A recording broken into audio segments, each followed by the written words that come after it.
दोस्तों ये है 5G राउटर या इसको हम डोंगल भी बोलते हैं। इसके थ्रू हम इंटरनेट चला सकते हैं। तो ये वाईफाई डोंगल या 5G डोंगल किस लिए यूज़ होता है, आइए इसके बारे में बात करते हैं। मैंने इसके बारे में एक वीडियो पोस्ट भी की थी फेसबुक और इंस्टाग्राम पर, बट शॉर्ट वीडियो थी तो समझ में नहीं आया था स्टूडेंट्स को कि इसका एक्चुअल यूज़ है क्या।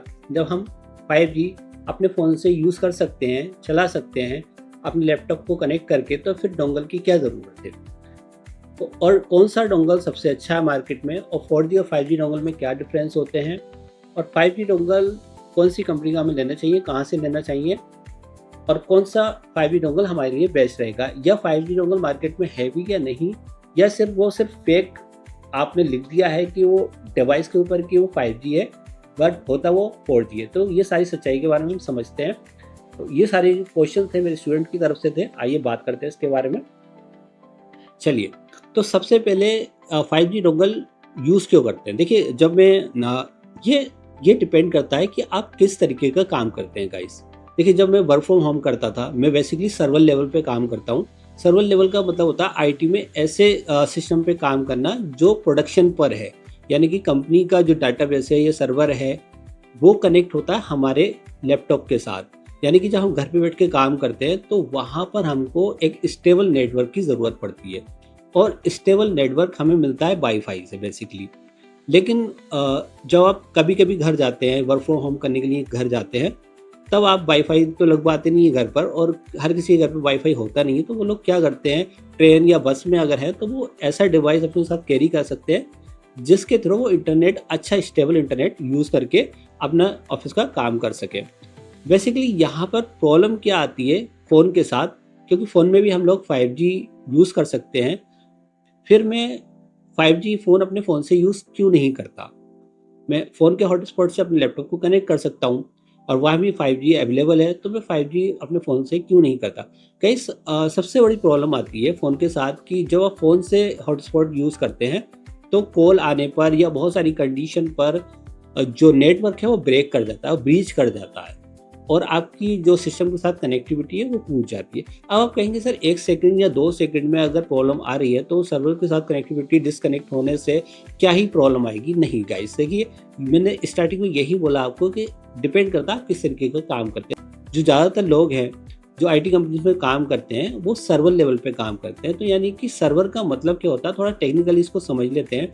मान लीजिए एक सर्वर चल रहा है, यानी कि फेसबुक का सर्वर चल रहा है, और आपका उसका कोई स्टैंड बाई सर्वर है या उसका प्राइमरी सर्वर है, आपको रिस्टार्ट करना है, आपको डाउन टाइम मिला हुआ है। डाउन टाइम आपको 5 मिनट का, 10 मिनट का या 15 मिनट का या घंटे का मिला हुआ, वो डिपेंड करता है कि कितना क्रिटिकल सर्वर है। तो जब आप कमांड चलाते हैं डाउन करने के लिए, तो सर्वर आपने सिस्टम घर बैठ के डाउन तो कर दिया, लेकिन अगर टाइमली उसको आप रिस्टार्ट नहीं कर पाए, जो प्रॉब्लम है, जो बग्स है, उसको रिजॉल्व करने के बाद, तो कंपनी का उसमें बहुत ज़्यादा नुकसान होता है, और आपको भी फिर सुनने को मिलती है कि यार आपको काम दिया गया था और आपने काम भी अच्छे से नहीं किया।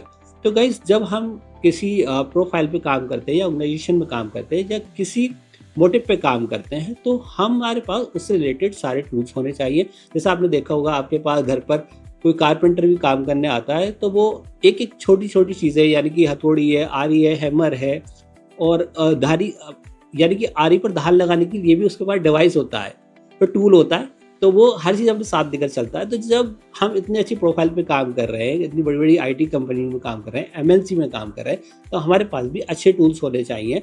इसके सबसे बड़ा रीज़न ये भी, एक तो हम लोग टेक्निकली उतने स्ट्रॉन्ग नहीं है, हम काम नहीं कर पा रहे हैं, तो कंपनी कहती है एक तो बंदा काम भी नहीं कर पा रहा, ऊपर से नेटवर्क भी कनेक्ट नहीं हो रहा, मेल का भी जवाब नहीं दे रहा, मैसेज का भी आंसर नहीं दे रहा, इलेक्ट्रिसिटी भी नहीं है इसके घर पे, तो वो एक बहुत बड़ी प्रॉब्लम क्रिएट कर देता है। फिर कंपनी परेशान हो जाती है आपसे।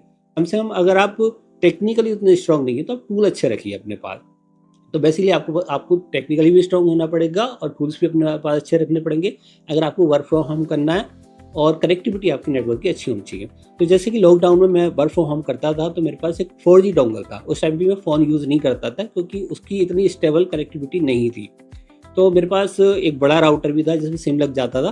तो मैं अपने 3rd फ्लोर पर घर पे मैं बैठता था, 1st फ्लोर पर काम करता था, लेकिन मैं उस राउटर को 3rd फ्लोर पर रखता था और वहाँ से मैं कनेक्टिविटी करता था अपने लैपटॉप की उस राउटर के साथ। तो एक वो भी मेरे पास राउटर था बड़ा, वो डायरेक्ट मुझे लाइट से चलाना पड़ता था, उसमें बैटरी नहीं होती थी, और एक छोटा डोंगल था 4G। तो 4G का डोंगल इतना अच्छा काम करता नहीं था, तो मैंने उसको छोड़कर फिर मैंने बड़ा राउटर लिया था, और वो भी सिम से चलता था, वहाँ भी यूज़ कर सकता था। लेकिन उसके साथ प्रॉब्लम क्या होती थी, उसको मुझे इलेक्ट्रिसिटी देनी होती थी, मैं उसको कैरी नहीं कर सकता था अपने साथ सफ़र में। तो तब मैंने सॉल्यूशन निकाला कि कुछ ऐसा होना चाहिए मार्केट में जो 5G स्पीड दे सके, ऐसा डोंगल आना चाहिए। लेकिन ऐसा डोंगल मार्केट में आ ही नहीं रहा था काफ़ी टाइम से, 5 साल से तो मैं वेट कर रहा था 5G डोंगल का। अब ये 5G डोंगल आ क्यों नहीं रहे हैं मार्केट में, सब अब इस पे बात करते हैं। देखिए, जो कंपनी आपको फाइबर नेटवर्क के थ्रू इंटरनेट दे रही हैं, वो आपसे चार्ज करती हैं। अगर आप 5G नेटवर्क यूज़ करोगे डोंगल के थ्रू, तो यानी कि आप फिर वाईफाई अपने घर पे राउटर नहीं लगवाओगे। जो आपका वाईफाई राउटर वो आप लगवाओगे नहीं, तो उससे क्या होगा, कंपनी को नुकसान होगा, क्योंकि 5G की स्पीड कई बार आपके वाईफाई राउटर से भी ज़्यादा आती है। मैंने खुद नोटिस किया है, जो मेरे यहाँ पर लगा हुआ है वाईफाई, उसकी स्पीड आती है 150 Mbps, और इस डोंगल से मुझे स्पीड मिल जाती है मोर देन 3 Mbps की स्पीड यहाँ से मिल जाती है। तो मैं इसको यूज़ करना प्रेफर करूँगा rather than wifi router wire वाला, राइट। तो अब ये एक प्रॉब्लम है कंपनी के लिए, तो कंपनी का नुकसान होगा, वाईफाई कोई लगवाएगा नहीं, तो इसलिए वो डोंगल निकाल नहीं दिए। अगर निकाल भी रही है डोंगल, तो वो इतने महंगे कि उसको कोई खरीदेगा नहीं। लेकिन कोई काफ़ी लोग टेक्निकल जैसे मेरे जैसे लोग होते हैं, जिनको बहुत ज़्यादा नीड है, तो वो लोग ऐसे डिवाइस खरीद लेते हैं।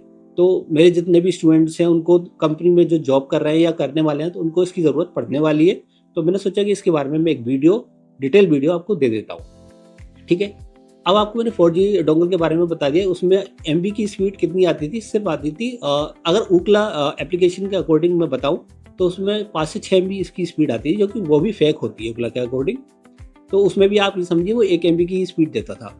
लेकिन ये आपको अगर 300 Mbps की स्पीड दे रहा है ऊकला के अकॉर्डिंग, तो मैं मान के चलता हूँ कि 100 Mbps स्पीड इस पर जेन्युइन आ रही है।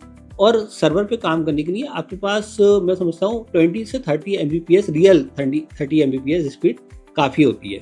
तो आपका नेटवर्क रीच नहीं करेगा, और आप टाइमली जो काम कर रहे हो कंपनी के लिए, अगर सर्वर ही स्टार्ट करना है, तो आपकी कनेक्टिविटी नहीं जाएगी, कंपनी का भी नुकसान नहीं होगा, और जो आपको ड्यूरेशन दी गई है, टाइमलाइन दी गई है अपने काम को कंप्लीट करने की, वो भी आप कंप्लीट कर पाओगे।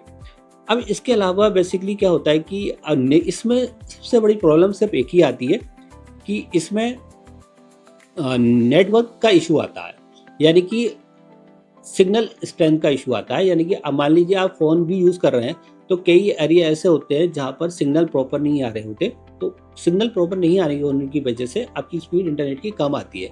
बट ज़्यादातर जगह सिग्नल ठीक आते हैं, तो आप इसको यूज़ कर सकते हैं। और इसकी अनबॉक्सिंग की वीडियो भी मैं गाइस यहाँ पर अटैच कर दूंगा, आप पाइप में देख सकते हैं कि वीडियो यहाँ पे दिख रही होगी आपको चलती हुई अनबॉक्सिंग की। अब इसमें और क्या क्या फीचर है जो नॉर्मल डोंगल में नहीं होते, इसकी बात करते हैं। देखिए गाइस, जो नॉर्मल डोंगल होते हैं उसमें डिस्प्ले नहीं होती। बेसिकली 4G डोंगल में मैंने कभी डिस्प्ले नहीं देखी है, और 5G डोंगल भी जो मार्केट में आ रहा है वो सब के सब फेक है।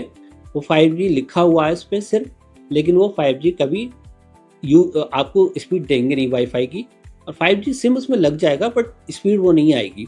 तो ये एसर कंपनी है, लैपटॉप की कंपनी है, अच्छी कंपनी है, ब्रांडेड है, ये सब इसको जानते हैं, तो ट्रस्टेबल कंपनी है। तो मैंने रिलायबल हार्डवेयर की वजह से इसको खरीद लिया, बट ये बहुत कॉस्टली है। इसमें आपके मान लीजिए 2 एंड्रॉयड फ़ोन आ सकते हैं इसकी कीमत में, तो वैसे इसीलिए लोग इसको नहीं खरीदते, इसीलिए कंपनी ने इसे महंगा रखा हुआ है, क्योंकि सब वो कंपनी भी चाहती है कि आप घर पे वाईफाई लगवाएं, इसको यूज़ ना करें। और दूसरा, मार्केट से आप कौन सा 5G डोंगल खरीदें। तो अगर आपको 5G डोंगल खरीदना है मार्केट से, तो आपको ये देखना पड़ेगा कि वो जेन्युइन है या नहीं, वो सच में 5G स्पीड दे रहा है आपको। तो अभी जितने भी मैंने और भी डोंगल मंगाए थे अमेज़ोन से, बट मैंने रिटर्न कर दिए सारे डोंगल, क्योंकि वो कोई भी स्पीड नहीं दे रहा था। फिर मैंने इसके बारे में स्टडी की, डीप स्टडी की ऑनलाइन बैठकर, तो मुझे सिर्फ यही एक ऐसा डोंगल मिला जिस पर मुझे ट्रस्ट हुआ। मैंने इसको फिर से मंगाया, और जब मैंने इसको यूज़ किया तो इसमें मुझे सारे फीचर अच्छे से काम कर रहे थे। अब इसमें फीचर क्या क्या होते हैं, 5G प्रॉपर काम करता है इसमें, और आपको स्क्रीन पे दिख जाएगा यहाँ पर कि इसमें बेसिकली आपको जैसे फ़ोन के अंदर 4G सिग्नल दिखाई देता है, वैसे ही वो लिखा हुआ आएगा। इसमें रोमिंग भी लिखा हुआ आएगा, नेटवर्क स्ट्रेंथ कितनी है, सिग्नल स्ट्रेंथ कितनी है, वो भी दिख कर आएगा। और सबसे अच्छी बात क्या होती है कि फ़ोन में क्या होता है, आपको एप्लीकेशन यूज़ करनी पड़ती है कि आपका कितना डेटा यूज़ हुआ है, ये चेक करने के लिए। और अगर आप सर्वर पे काम कर रहे हैं, आप टेक्निकल काम कर रहे हैं, आपको पता ही नहीं कि आपका कितना डेटा बचा है और डेटा आपका कोलैप्स कर जाएगा सारा, तो फिर आप कैसे सिस्टम पे काम करोगे, आप डिस्कनेक्ट हो जाओगे। तो उसके लिए यहाँ पे इन्होंने डिस्प्ले दे रखी है, स्क्रीन पे साफ दिखता है। यहाँ पर आप हमेशा मॉनिटर कर सकते हो कि कितना आपने डेटा कंज्यूम कर लिया है, कितना डेटा आपने यूज़ कर लिया है। अब आप इसके मेन्यू में भी जाएंगे तो आपको बहुत सारे ऑप्शन मिल जाते हैं, जैसे ब्राइटनेस का, डिस्प्ले का, वाईफाई का। इसमें वाईफाई का, इसका हॉटस्पॉट का आप पासवर्ड भी चेंज कर सकते हैं। इसके साथ साथ आप इसका हॉटस्पॉट का नेम भी चेंज कर सकते हैं। मैंने यहाँ पे इसको ओराटेक 5G के नाम से दे रखा है। इसमें आप 2.4 गीगाहर्ट्ज़ भी स्पीड है, इसमें बैंड है, और 5G बैंड दोनों अवेलेबल हैं इसके साथ। और इसमें बाकी अगर सर्विसेज की बात करें तो हाँ, इसमें आपने कितने डिवाइस कनेक्ट किए हैं वो भी यहाँ पे दिख जाता है कि कौन कौन से डिवाइस आपके डोंगल से कनेक्टेड है। तो आप I think more than 30 device से एक साथ कनेक्ट कर सकते हैं। ये ब्राइटनेस का ऑप्शन हो गया। इसके बाद डाटा यूसेज, आप कहाँ से कर रहे हैं, सिम से कर रहे हैं, कैसे कर रहे हैं। और इसमें डाटा को आप रीसेट भी कर सकते हैं। मान लीजिए आपने आज डेट है 25 जुलाई, ठीक है, 2025। तो इसमें आपने आज स्टार्ट किया डेटा यूज़ करना, तो डेटा आपने आज का यूज़ कर लिया, मान लीजिए 10 GB। अब कल फिर से आपको चेक करना है कि आपके पास कल 10 GB डाटा बचा हुआ है, बट आपको सिर्फ 5 GB ही डेटा यूज़ करना है। तो आपको क्या करना होगा, रीसेट करना पड़ेगा डेटा कंज्यूम की जो प्रोसेस है उसको। तो वो ऑप्शन भी इसमें दे रखा है। अब इसको मैं ये बात शायद आपको समझ नहीं आई होगी कुछ लोगों को, बट मैं बताऊंगा तो वीडियो बहुत ज़्यादा लंबी हो जाएगी, ज़्यादा टेक्निकल इसमें नहीं जाते। अब नेक्स्ट ऑप्शन आ जाता है इसमें सिम कार्ड का, यानी कि इसमें एक इंटरनल सिम भी है जिसको हम वर्चुअल सिम बोलते हैं, और बाकी आप यहाँ से ओपन करके इसमें सिम इंसर्ट कर सकते हैं, जैसे आप अपने फ़ोन में करते हैं। और इसमें रिसेट का ऑप्शन भी दे रखा है। अगर आपकी प्रोसेस कोई कॉन्फ़िगरेशन चेंज करनी है, आपको रिसेट पहले जैसी करनी है, तो आप बटन दबाकर रिसेट भी कर सकते हैं। और बाकी पावर का एक ही बटन है इसमें। और दूसरा डेटा रोमिंग का ऑप्शन है। नेटवर्क आप इसमें सिलेक्ट कर सकते हैं, 5G या 4G, LTE, और अलग अलग भी कर सकते हैं, दोनों को ऑटो पे भी रख सकते हैं जैसे फ़ोन में होता है। फीचर सारे वैसे ही हैं जैसे फ़ोन में होता है। एडिशनल यही है कि इसमें वर्चुअल सिम है, तो आप बेसिकली आप डेटा कंजम्पशन चेक कर सकते हो। और इसके अंदर सेटिंग में हाँ, सबसे बड़ा जो फ़ायदा मुझे इसका लगा, देखिए मेरे साथ क्या हुआ था, मैं एक विंडो इंस्टॉल कर रहा था अपने लैपटॉप में। जब विंडो इंस्टॉल की मैंने, उसके बाद जो वाईफाई था और ब्लूटूथ था और टच पैड कीबोर्ड, कोई भी ऑप्शन काम नहीं कर रहा था मेरे लैपटॉप का। तो मेरे पास कोई भी तरीका नहीं था कि कैसे मैं इंटरनेट चलाकर और उस सॉफ्टवेयर को अपडेट करूँ अपने लैपटॉप में। तो सॉफ्टवेयर को अपडेट करने का कोई ऑप्शन नहीं था, और वाईफाई इसमें मेरा चल नहीं रहा था। तो मेरे पास या तो ये तरीका था, मैं दूसरे लैपटॉप से वाईफाई का सॉफ्टवेयर डाउनलोड करके और अपने लैपटॉप पे इंस्टॉल करके वाईफाई स्टार्ट करूँ। बट वो भी सेटिस्फाइड तरीका नहीं था, क्योंकि वहाँ भी बहुत सारे सॉफ्टवेयर ऐसे थे जो काम नहीं कर रहे थे, कुछ काम कर रहे थे, कुछ नहीं कर रहे थे।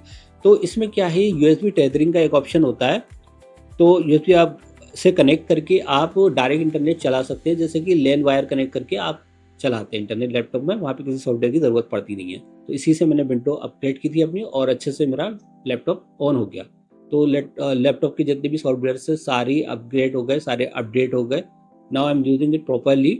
तो it's all about this device. तो आपको समझ आ गया होगा गाइस कि बेसिकली 5G डोंगल या 4G डोंगल क्यों यूज़ करते हैं फ़ोन की जगह पर। तो मैंने ये डिटेल वीडियो आपको दे दिया। हालांकि मैं काफ़ी फास्ट इस वीडियो में बोला हूँ, क्योंकि टाइम नहीं है, दूसरी मेरी एक मीटिंग है अभी।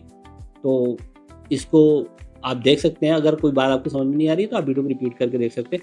बाकी आपको ये वीडियो कैसी लगी, आपको ये जानकारी कैसी लगी, आपको क्या लगता है इस वीडियो के बारे में, आप कमेंट करके ज़रूर बताएं। और आपको अगर ये चीज़ अवेलेबल लगी है मेरी बात, तो इसको अपने फ्रेंड्स और रिलेटिव के साथ शेयर भी कर सकते हैं। तब तक के लिए धन्यवाद, मिलते हैं नेक्स्ट वीडियो में।